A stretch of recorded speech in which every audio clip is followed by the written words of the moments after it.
Vive la République populaire de Chine. La situation et notre politique après la victoire dans la guerre de résistance contre le Japon 13 août 1945. Œuvre choisie de Mao Tse-tung, tome 4. La guerre populaire. La guerre révolutionnaire, c'est la guerre des masses populaires. On ne peut la faire qu'en mobilisant les masses, qu'en s'appuyant sur elles. Soucions-nous davantage des conditions de vie des masses et portons plus d'attention à nos méthodes de travail. 27 janvier 1954, œuvre choisie de Mao Tse-tung, tome 1. Quelle est la muraille vraiment indestructible? Ce sont les masses, des millions et des millions d'hommes qui, de tout leur cœur, de toute leur pensée, soutiennent la révolution. La voilà la véritable muraille qu'aucune force ne pourra jamais détruire. La contre-révolution ne pourra nous briser, c'est nous qui la briserons. Quand nous aurons rassemblé des millions et des millions d'hommes autour du gouvernement révolutionnaire et développé notre guerre révolutionnaire, nous saurons anéantir toute contre-révolution et nous rendre maîtres de la Chine entière. Vive la République populaire de Chine. Soucions-nous davantage des conditions de vie des masses et portons plus d'attention à nos méthodes de travail. 27 janvier 1934, œuvre choisie de Mao Tse-tung, tome 1. Les grandes forces de la guerre ont leur force profonde dans les masses populaires. C'est avant tout parce que les masses du peuple chinois sont inorganisées que le Japon s'est enhardi à nous malmener. Que nous surmontions cette insuffisance et l'envahisseur japonais se trouvera devant des centaines de millions d'hommes du peuple chinois soulevés dans la même situation que le buffle sauvage devant un mur de feu. Il nous suffira de pousser un cri dans sa direction pour que de terreur il se jette dans le feu et soit brûlé vif. De la guerre prolongée, mai 1938, œuvre choisie de Mao Tse-tung, tome 2. Les impérialistes nous malmènent à tel point qu'il faut prendre des mesures sérieuses à leur égard. Non seulement il nous faut une puissance armée régulière, mais encore il importe de mettre partout sur pied des divisions de la milice populaire. Ainsi, l'impérialisme se verra privé de toute liberté d'action s'il envahit notre pays. Vive la République populaire de Chine. Entretien avec un journaliste de l'agence Xinhua, 29 septembre 1958. Du point de vue de la guerre révolutionnaire, considérée dans son ensemble, la guerre populaire des partisans et les opérations de l'armée rouge en tant que force principale se complètent comme les deux mains de l'homme. N'avoir que les forces principales constituées par l'armée rouge sans la guerre populaire des partisans, ça serait ne combattre que d'une main. En termes concrets et en particulier au point de vue des opérations militaires, lorsque nous parlons de la population des bases d'appui comme de l'un des éléments de la guerre, c'est le peuple en armes qu'il s'agit. Là, c'est la raison principale pour laquelle l'adversaire estime dangereux de s'aventurer à l'intérieur de nos bases d'appui. Vive la République populaire de Chine. Problème stratégique de la guerre révolutionnaire en Chine, décembre 1936. Œuvre choisie de Mao Tse-tung, tome 1. La guerre n'a d'autre but que de conserver ses forces et d'anéantir celles de l'ennemi. Anéantir les forces de l'ennemi, c'est le désarmer, les priver de toute capacité de résistance, et non pas les anéantir toutes physiquement. Dans l'Antiquité, on se servait pour faire la guerre de lances et de boucliers. La lance servait à attaquer et à anéantir l'ennemi. Le bouclier à se défendre et à se conserver soi-même. Jusqu'à nos jours, c'est du développement de ces deux types d'armes qui résultent toutes les autres. Les bombardiers, les mitrailleuses, l'artillerie à longue portée, les gaz toxiques sont des développements de la lance et les abris, les casques d'acier, les fortifications bétonnées, les masques à gaz, des développements du bouclier. Les chars d'assaut sont une nouvelle arme où se trouvent combinés la lance et le bouclier. L'attaque est le moyen principal pour anéantir les forces de l'ennemi, mais l'on ne saurait se passer de la défense. L'attaque vise à anéantir directement les forces de l'ennemi et en même temps à conserver ses propres forces, car si l'on n'anéantit pas l'ennemi, c'est lui qui nous anéantira.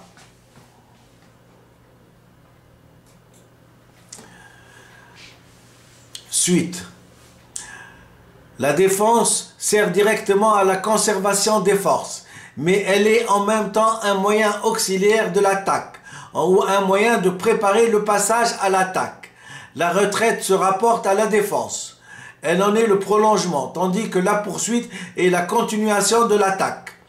Il est à noter que parmi les buts de la guerre, l'anéantissement des forces de l'ennemi est le but principal, et la conservation de ses propres forces est le but secondaire, car on ne peut s'assurer efficacement la conservation de ses forces qu'en anéantissant massivement les forces de l'ennemi. Il en résulte que l'attaque, en tant que moyen fondamental pour anéantir les forces de l'ennemi, joue le rôle principal, et que la défense, en tant que moyen auxiliaire pour anéantir les forces de l'ennemi, et en tant que l'un des moyens pour conserver ses propres forces, joue les rôles secondaires. Bien qu'en pratique, on recourt dans beaucoup de situations, surtout à la défense, et dans les autres, surtout à l'attaque, celle-ci n'en est pas moins le moyen principal si l'on considère le déroulement de la guerre dans son ensemble.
Vive la République populaire de Chine.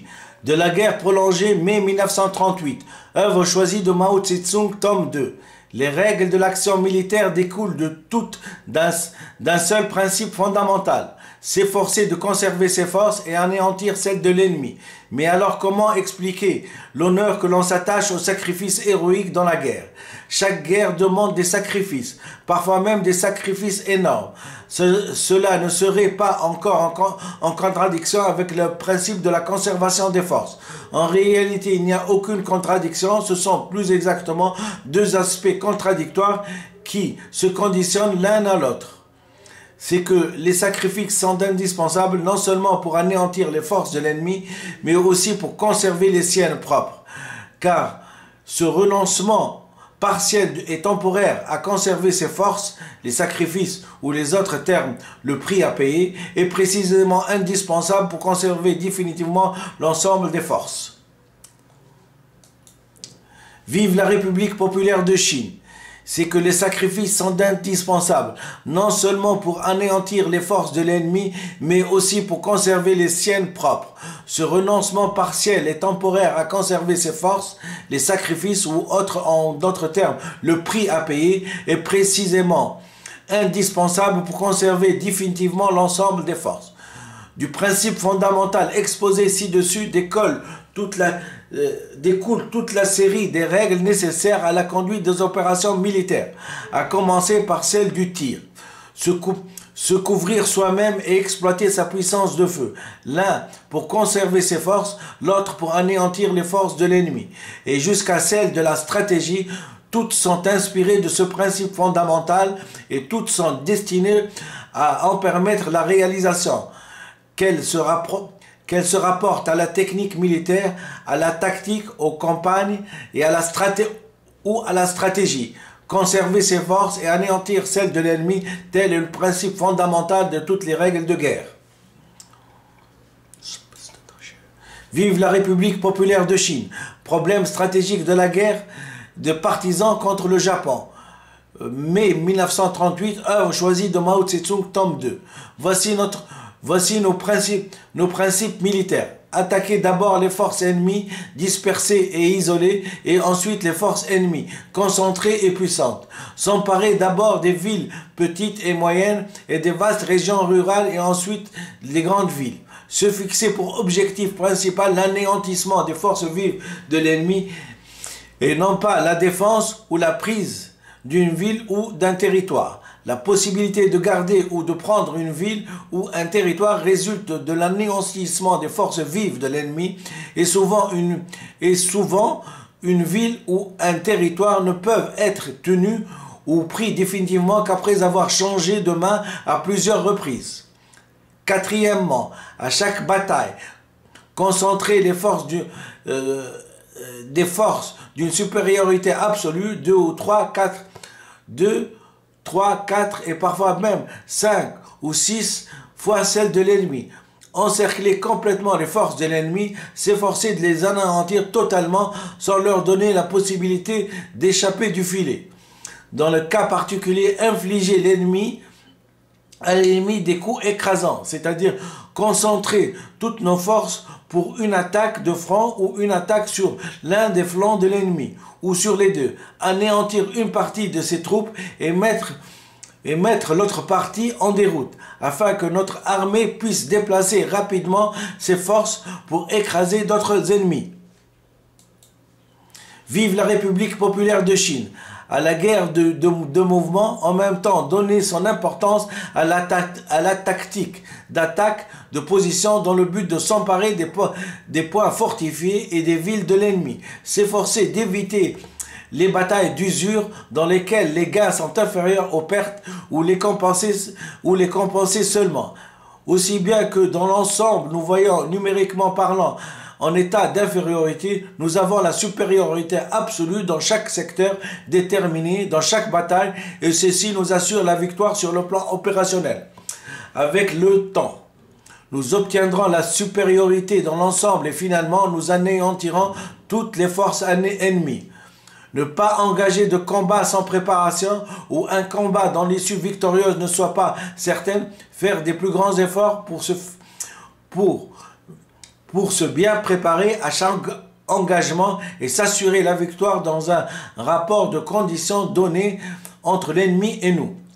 Mettre pleinement en œuvre. Septièmement, mettre pleinement en œuvre notre style de combat, bravoure, esprit de sacrifice, de la fatigue et ténacité. Dans les combats continus, engagements successifs livrés en deux temps et sans prendre de repos.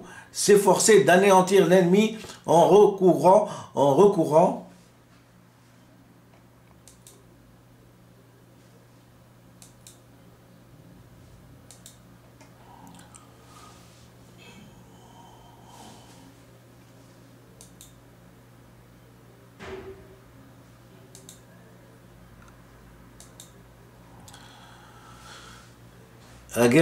la guerre de libération. En ce qui concerne l'attaque des villes, s'emparer absolument de tous les points fortifiés de toutes les villes faiblement défendues par l'ennemi. S'emparer au moment propice de tous les points fortifiés et de toutes les villes modérément défendues par l'ennemi, à condition que les circonstances le permettent.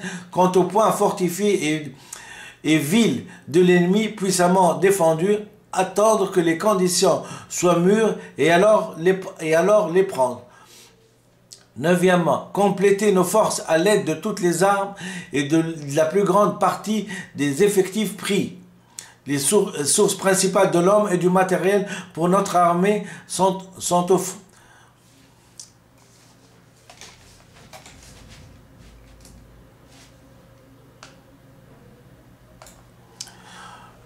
Neuvièmement, compléter nos forces à l'aide de toutes les armes et de la plus grande partie des effectifs pris à l'ennemi.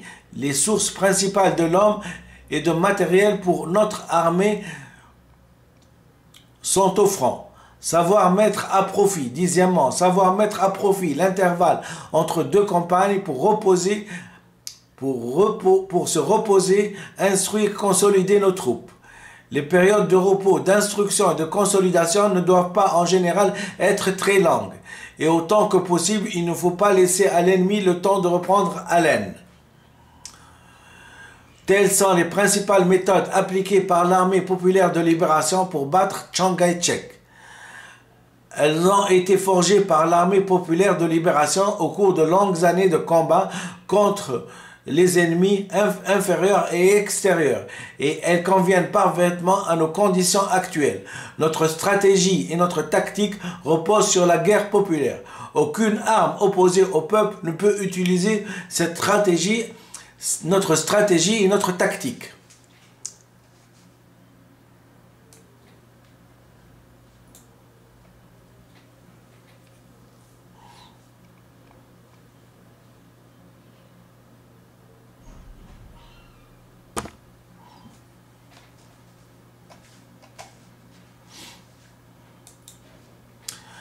Vive la République populaire de Chine.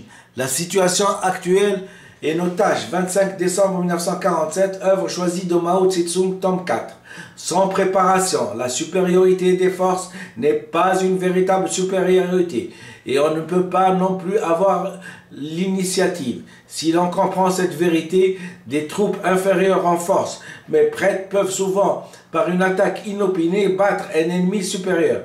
De la guerre prolongée, mai 1958, œuvre choisie de Mao Tse-tung, tome 2. Voilà ce que j'avais à vous dire. Bien que je suis un antimilitariste convaincu et un idéaliste pour l'entente humaine et pour je me devais de me mettre dans la situation de Mao Tse-tung, dans sa guerre révolutionnaire et dans sa guerre de libération contre Chiang Kai-shek, et donc je me devais de lire et de devenir tacticien, si j'ose dire, ça me fait peur, guerrier, pour lire ce qu'a écrit Mao Tse-tung en son temps pour libérer la Chine des joutes des impérialistes. Je vous remercie infiniment.